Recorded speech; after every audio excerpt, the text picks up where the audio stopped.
The world is getting crazier. People are acting more and more insane. The end of the world is tomorrow. There's only one thing to do when the world is falling apart. Listen to Basil and Gonz as they discuss this week's news and events through the lens of Bible prophecy.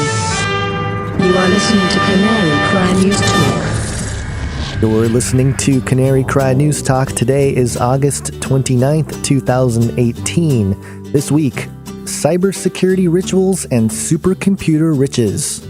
My name is Gonz. Basil is out this week.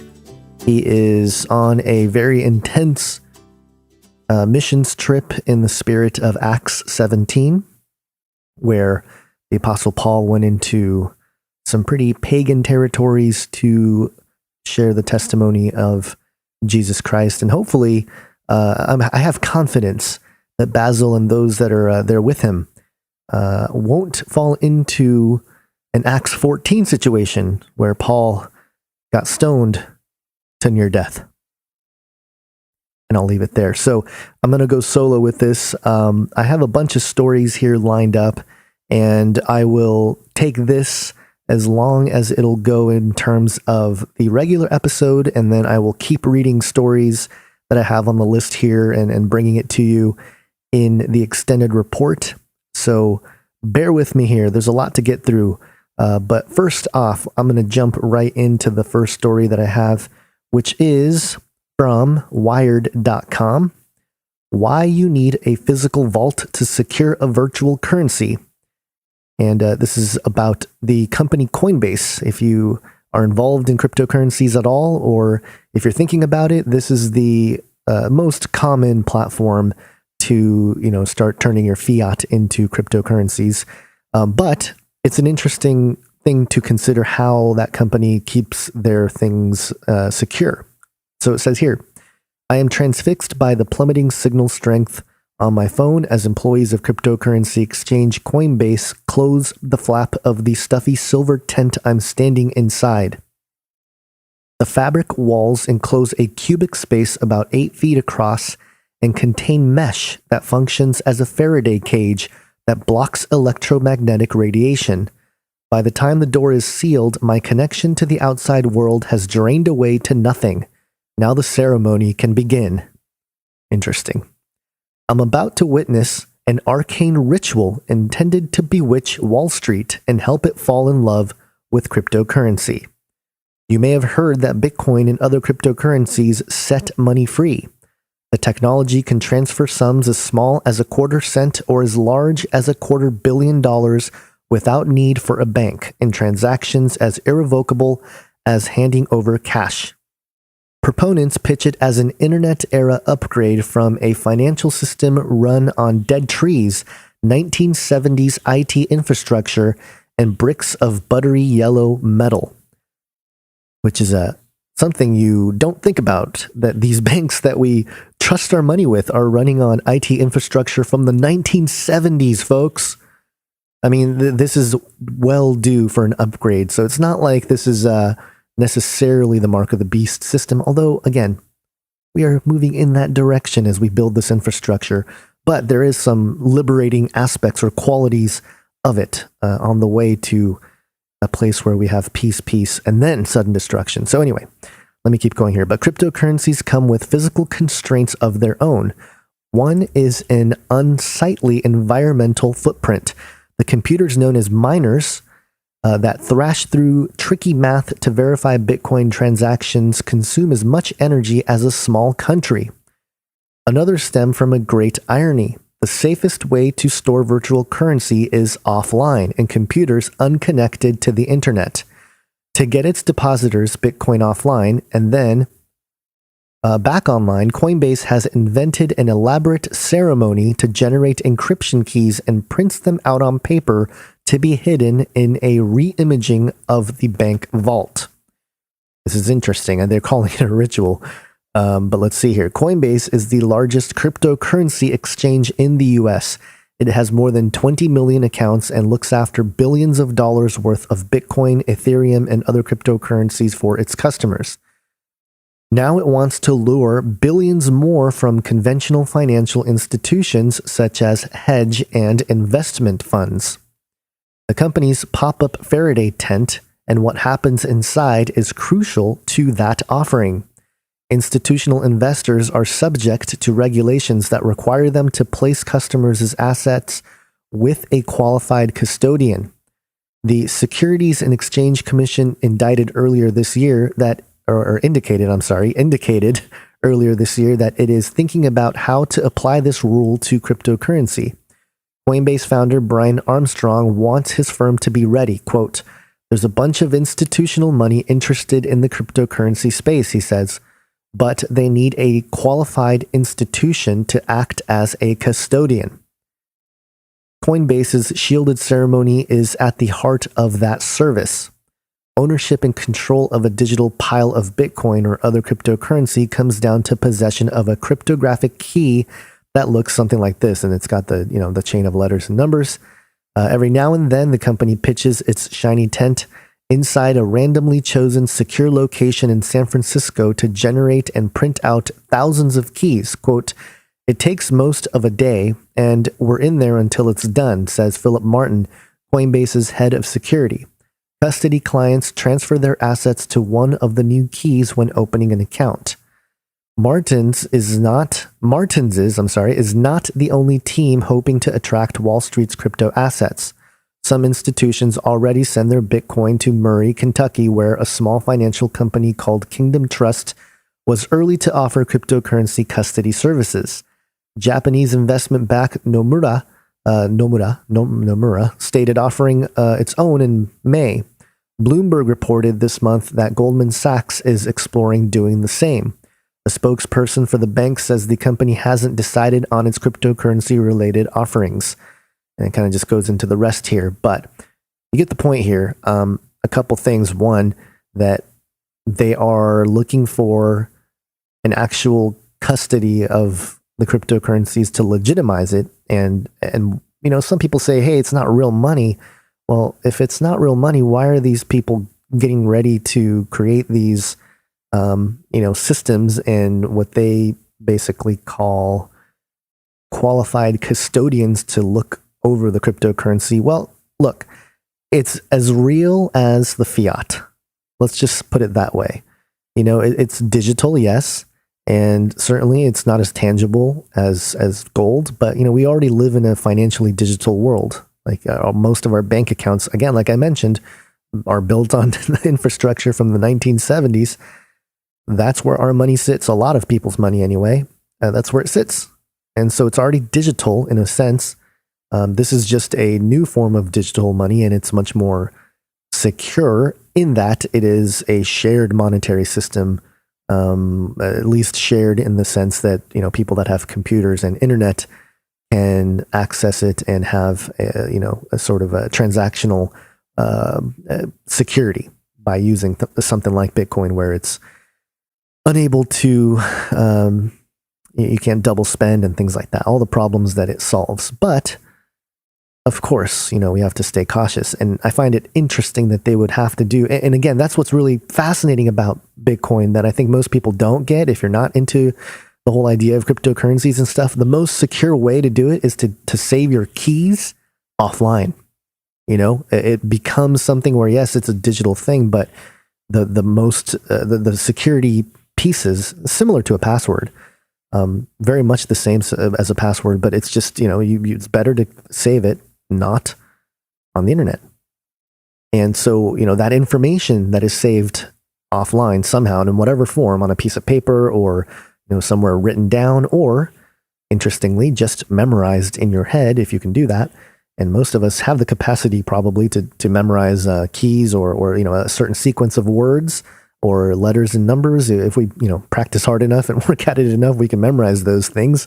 We tend not to exercise our memory in that way anymore because of cell phones and whatnot. But it is sort of real in that sense. So I find it interesting that they keep calling it a ritual and the Faraday cage, and it's very high tech. It's very modern in its kind of ritualistic thing that they're trying to go for. But it's true.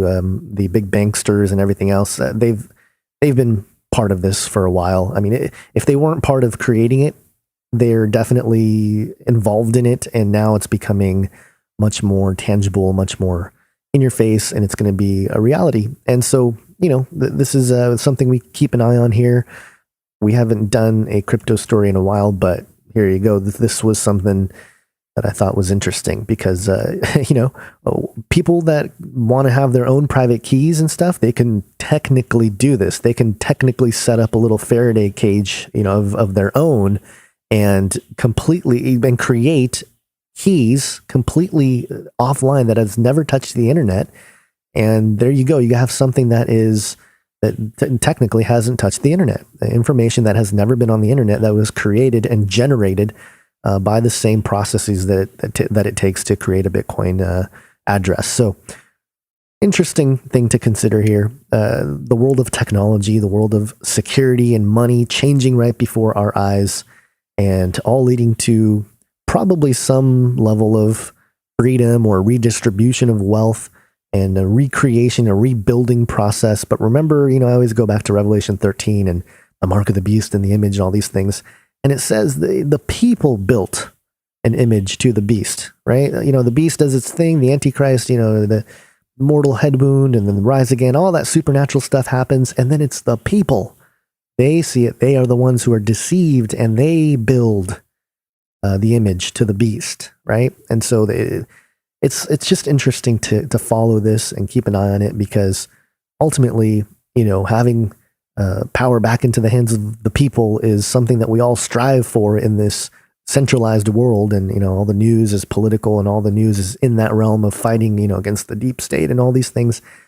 But ultimately, the bigger picture here is that while there may be some transfer of power or ability, we're all human, and we're all in this fallen state as of right now. Although we are, most of you listening are saved. And if you're not, we invite you, and I invite you, and God invites you to a life of truth. But in any sense, I think it'll become interesting to see if the financial part of this becomes more ritualistic in general, if it's going to make people have these shrines. Technically, I know Basil's not here, but he would be all about making something like this and setting up his offline Faraday cage vault. In fact, if we ever get to the point of having actual offices, I wouldn't mind creating a Faraday cage and then, having very monitored input outputs of information going in and offline and stuff like that. But that's getting a little geeky. Let me keep going here. Different story, similar in nature when it comes to technology. That's a lot of what we discuss here because, you probably get a lot of politics and unhinged people and whatnot from other outlets. This is CNET.com. University of Texas wins $60 million grant for supercomputer.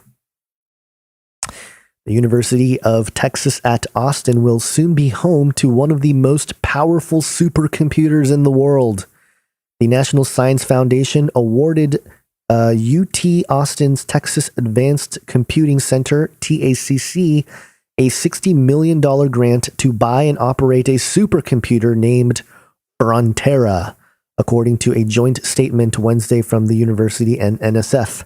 The supercomputer is set to become operational roughly a year from now, and will be among the most powerful in the world, according to a statement. To be exact, it will be the 5th most powerful in the world, the 3rd most powerful in the US, and the most powerful at a university. Supercomputers, this is a quote, like telescopes for astronomy or particle accelerators for physics, are essential research instruments that are needed to answer questions that can't be explored in the lab or in the field.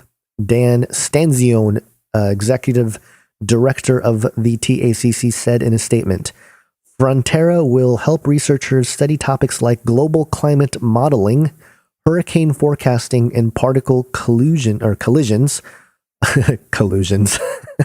See what happens, folks? You listen to too much political stuff and the words just start forming into other words. Okay, Frontera will help researchers study topics like global climate modeling, hurricane forecasting, and particle collisions from the Large Hadron Collider. Quote, I am pleased with the outlook for the next leadership class computing facility awarded to the Texas, blah, blah, blah, all the same stuff. They were previously awarded $30 million in grant in 2017 for a supercomputer named Stampede 2. There you go. Another supercomputer coming to America. And why do we need it? Apparently to study climate change and other things like particle acceleration, the data from CERN. I don't know, folks. There you go. There's not much to comment there, other than to tie it to this next story, which is related. New scientist. CERN's mini particle accelerator could finally smash apart electrons.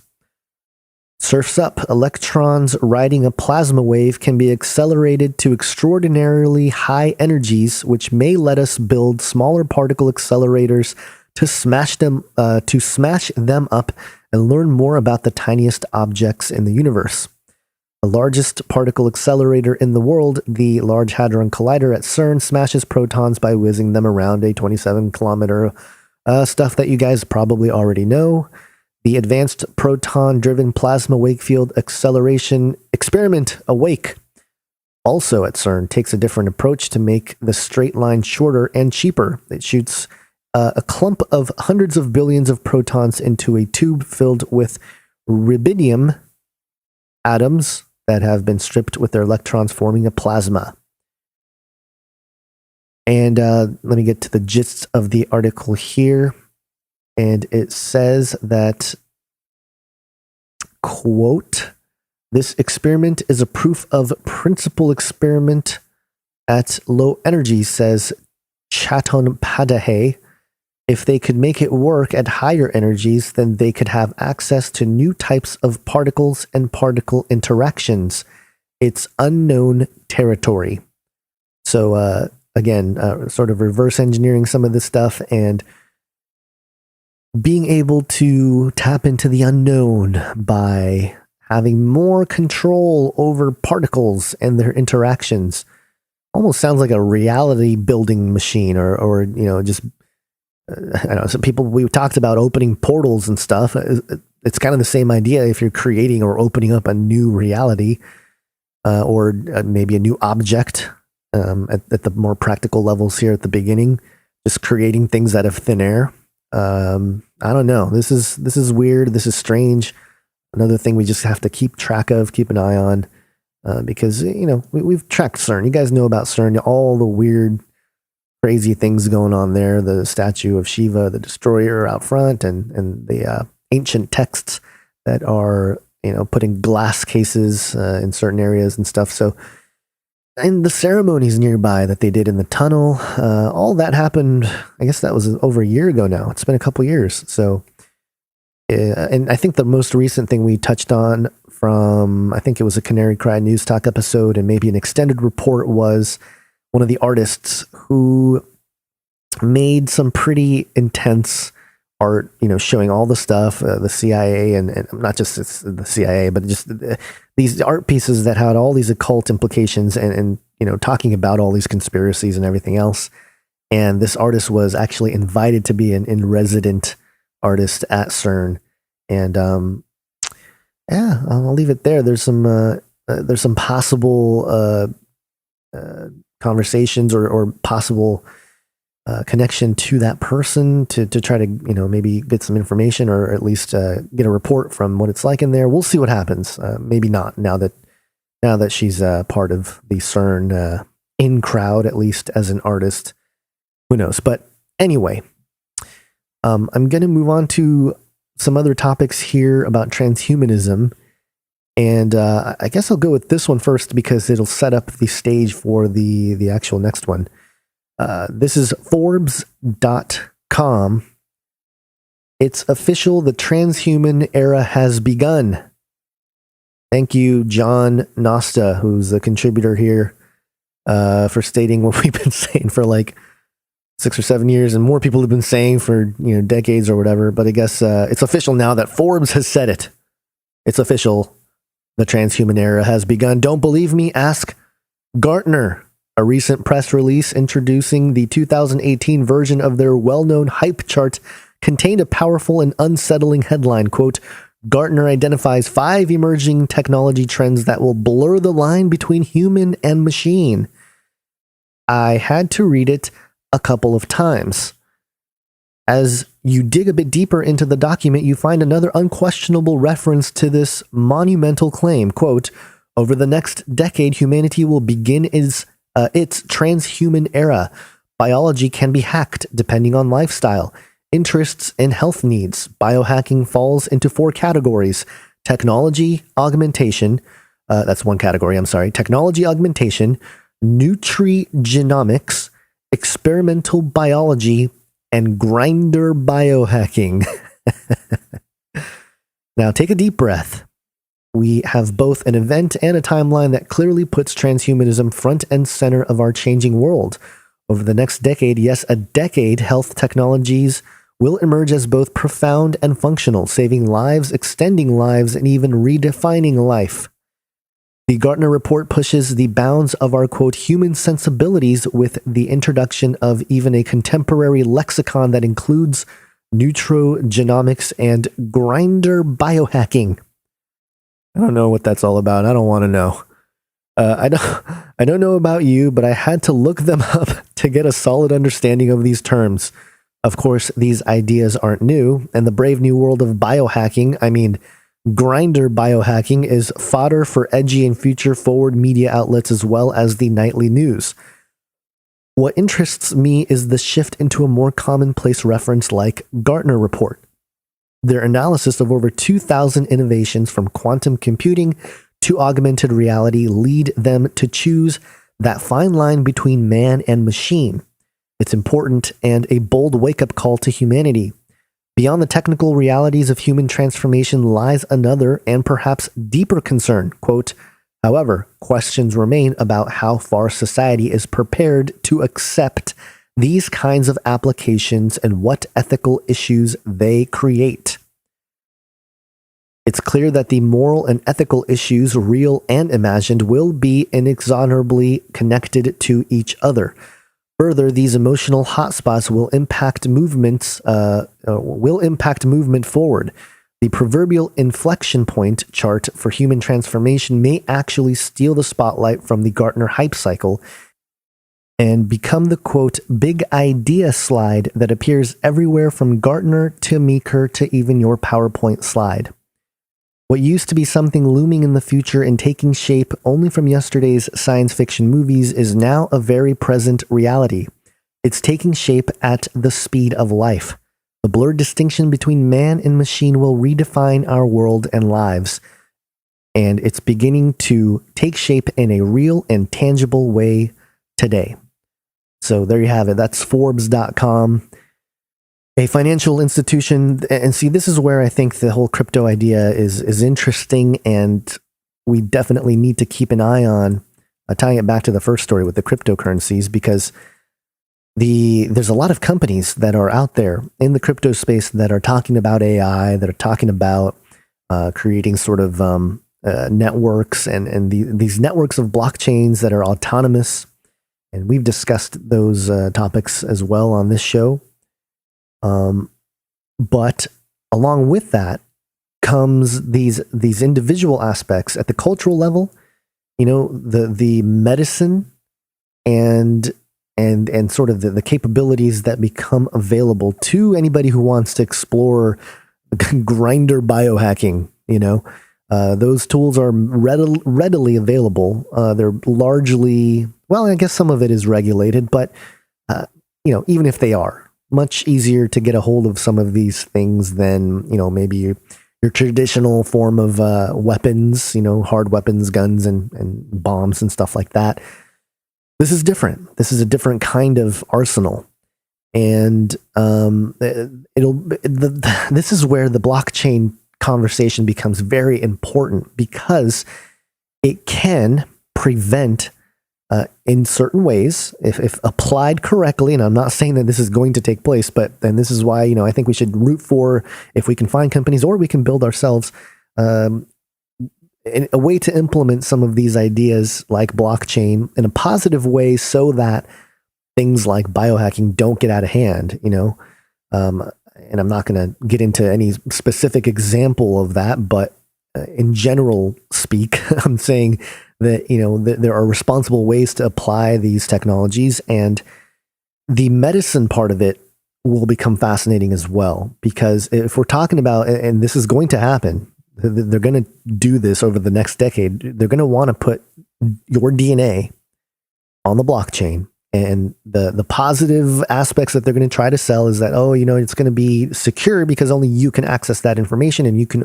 only you, because of your identifiable, perhaps keys, and also your biometrics and other things, you're going to be the only one that'll be able to verify you. And so that's what's going to be sold, folks, the security part of it. And certainly when you look at the technology, when you fall into the technology vacuum of it all, yes, of course, it works. It is more secure. It does make it so you gain back some of the control over your own data, and you will be able to identify yourself as like, hey, this is me, but you can maybe practice your right to not grind or biohack in certain ways as well, and then make declarations of that nature on the blockchain and say, hey, if you ever find me with some kind of biohacking thing, it wasn't me, like I got framed or whatever. I don't know. I'm just throwing stuff out there, but this has implications all over the world, and this is why I think the idea of blockchain was allowed to be released in a open source format. Now that I think about it, it's like Bitcoin and all this stuff. They knew about it for a while. There's a story recently out from I think it was the New York Times, talking about the blockchain. The first blockchain was in the 90s in New York, and Satoshi Nakamoto even sources or cites a couple of these people that started this company, security company, back in the 90s. So it's been there. The knowledge for higher security forms of technology have always been there. It's always been there, but they couldn't just build that because, that's too much security. That's too much freedom. It's too much transparency. We got to have an era, at least, right, where we control, our own, our information, or when I say our own, I'm talking about the centralized authorities, them saying, we got to have a short era where we can control and manipulate everybody to the core and see if we can't make this thing go down. But hey, I think I'm out of time. So hopefully you guys get something out of this. It's a little bit different solo, as you know, but you guys haven't shared the podcast. Here's what you do. You rattle their cages. I want to shake things up, stir up some controversy, rattle a few cages. Hey, stop that! You'll never silence me. I'm the last angry man, a crusader for the little guy. Leave the bird alone. Never. Rattle a few cages. Rattle a few cages. You're the best. That's right. Even though Basil's not here, he's here in soundbite format. Right, Basil? You make an excellent point, Gons. Yeah, busting out these old ones. All right, have an awesome day, guys. Until next week, think outside the cage.